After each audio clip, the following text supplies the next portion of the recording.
É chegado o inverno, dias onde as noites são mais longas e os dias são mais curtos. Dias onde até o mais corajoso dos homens sucumbe à escuridão. Mas aqueles que esperam no Senhor renovarão as suas forças, correrão e não terão cansaço, caminharão e não terão fadiga, mas voarão alto como as águias. Assim serão esses.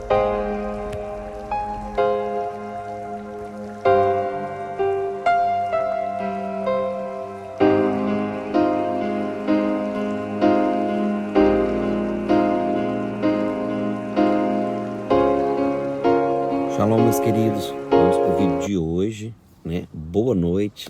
Excepcionalmente hoje nós estamos gravando à noite, né? E você teve aí o início de uma linda imagem, uma reflexão. Então, o vídeo hoje está interessante porque eu quero tratar exatamente de um assunto.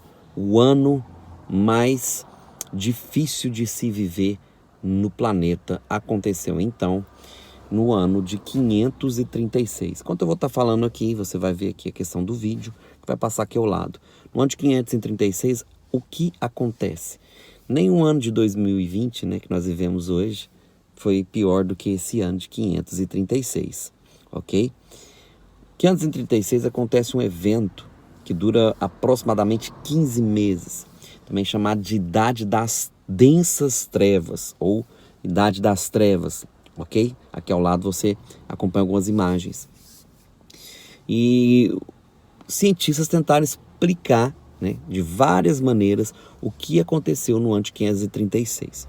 Então, cientistas atuais, né, fizeram uma pesquisa em árvores, tá? Em algumas árvores, para poder tentar identificar o que havia ocorrido no ano de 536, ok? Porque o que acontece ali é que exatamente nesse período de 15 meses desse ano de 536, o Sol escureceu por mais de um ano. A temperatura caiu e pessoas começaram então a ter certas dificuldades com plantio, com colheita. Outras coisas começaram a acontecer também, como alguns incêndios, né, vários incêndios ocasionais em alguns lugares que eram fazendas, e as pessoas começaram a migrar. E é nesse cenário, né, de escuridão, de densas trevas, né, que nasce então, né, renasce uma lenda que você já ouviu falar aí no filme, né, no filme de Thor, de Ragnarok, que era o quê? A profecia de Ragnarok, que era o fim do mundo, dos nórdicos, né, que falava do fim do mundo. Essa profecia nórdica, ok? Fala então que haveriam 3 anos ou 3 anos e meio de densas trevas, é o que diz essa profecia, né, de Ragnarok, dos nórdicos, aqui da Europa, ok? E eles acreditaram que isso aconteceu então, parte disso, eles estavam acreditando que estava acontecendo naquela época. Porém, essa escuridão não durou os 3 anos e meio, ela durou 15 meses, ok? Mas eles achavam então que estava associado ao Ragnarok. Nessa época então renasce essa lenda. Mas na atual, né, ciência moderna, que não é tão moderna assim, mas enfim, eles fizeram alguns estudos interessantes aqui em árvores, né, que datavam de milênios. Então eles abriram essas árvores e eles contam então os gomos delas. Cada parte daquela divisão dentro do tronco da árvore aponta para um período que aquela árvore viveu, alguns anos. E eles descobriram então que em determinado período as árvores, elas diminuíram o crescimento delas, né, apontando para o ano de 536, que realmente aconteceu aquilo. E eles também descobriram outras evidências, né, nas geleiras aqui da Suíça, né, nos Alpes suíços. Então também descobriram algumas evidências lá. E começou então por conta dessa escuridão, que foi quase 15 meses, por causa que começou a fome, as baixas temperaturas, a temperatura caiu muito. No verão estava frio e no inverno foi extremamente rigoroso, a ponto de matar muitos animais, muitos pássaros, aves morreram congelados nessa altura desse ano de 536. E então eles começaram então a associar isso a erupções vulcânicas. Óbvio, ocorreram sim, né, erupções vulcânicas, mas não ao ponto, né, de gerar uma densa nuvem, né, como você viu no vídeo que eu mostrei aqui, uma densa nuvem, né, que eles afirmam que esse tempo de 15 meses de escuridão havia uma névoa densa, né, que cobriu todos os países aqui, europeus, da Ásia e da África, e isso tem relatos.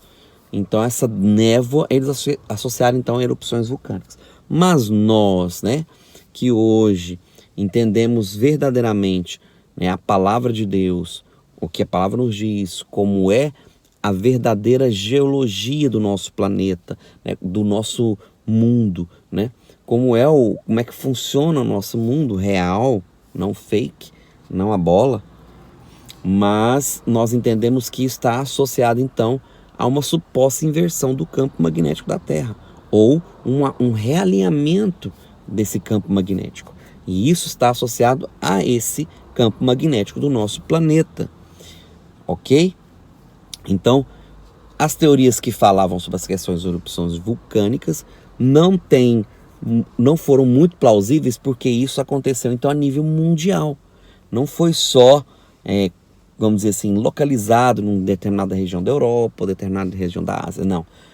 Só que aí houve outras questões, olha que interessante. Não ficou só pela escuridão, nem só pelo frio, nem só pela morte dos animais, e também não ficou só pela questão da fome, por conta da dificuldade de plantar e colher. Também começaram a ocorrer então pandemias, como tem ocorrido agora, né, nesse ano. Então começaram então a ocorrer essas certas pandemias que também acabou dizimando mais de 55% então do atual Império Bizantino, né, que tomava conta então desse período da história. 55% da população, ou seja, milhares de pessoas acabaram então não só morrendo pelo frio, pela fome, mas também pela peste. Entende?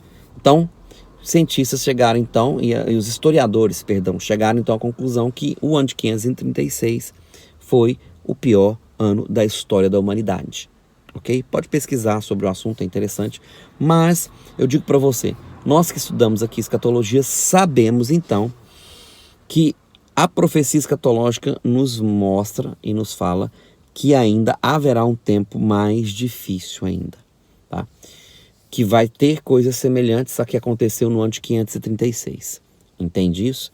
Então, meus queridos, você e eu não podemos ignorar a palavra de Deus, não devemos ignorar os eventos ocorridos atualmente. Não sabemos quando vai ocorrer coisas semelhantes a essa, temos só especulações. O fato é que o Senhor Jesus nos disse uma palavra: estejamos de sobreaviso, vigilantes, preparados para tudo que for ocorrer, e nós possamos ser completamente guardados pelo poder do nosso Messias. Também não devemos ignorar o fato que nós devemos estar também preparados naturalmente para ajudar todos aqueles que estão ao nosso redor. Entende o que eu digo? Então, queridos, o vídeo de hoje não é tão longo, é curto, simples e um pouco didático, né, falando sobre essas questões. Shalom, fique na paz. Um abraço.